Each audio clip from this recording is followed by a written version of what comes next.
Hello दोस्तों, नमस्ते, प्रणाम। सभी का स्वागत है हमारे खुशबू यादव आदि गीत के चैनल पर। तो आप लोगों के बीच में मैं आज कजरी गीत सुनाने जा रही हूँ। भोले भगवान का कजरी गीत है। तो कैसा लगेगा आप लोग कमेंट में ज़रूर बताइएगा। लास्ट वीडियो तक बने रहिएगा। ढेर सारा प्यारा आशीर्वाद दीजिएगा। रीम झिम बरे से बदरिया, चुई भोला तोहरी झोपड़िया ना। रीम झिम बरे से बदरिया, चुई भोला तोहरी झोपड़िया ना। हमरा ही भीजे शिव चुनरिया ना, हम चली जइबै नाई हरवाना। कैसे के जाबू नाई हरवा मोरी गौरा, गंगा माई मारेली लरवाना। कैसे के जाइबू नाई हरवा मोरी गौरा, गंगा माई मारेली लरवाना।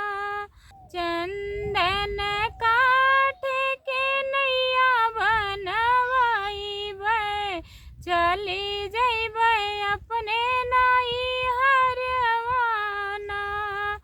चंदन काठ के नैया बनवाइबै, चली जइबै भोला नाई हरवाना।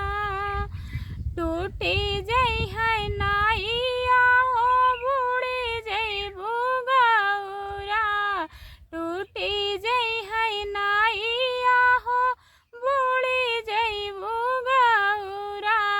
हमरा तू माना बचनिया ना, हमरा तू माना बचनिया ना।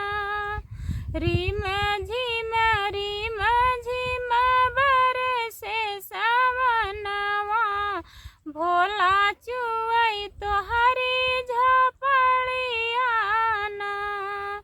रीम झिम बरसे बदरिया, भोला चुई तोहरी झोपड़िया ना। तोहा का हम रखबै गौरा दिल के भीतरिया, नाही भीगी तोहरी चुनरिया ना। तोहा का रखबै गौरा दिल के भीतरिया, नाही भीगी तो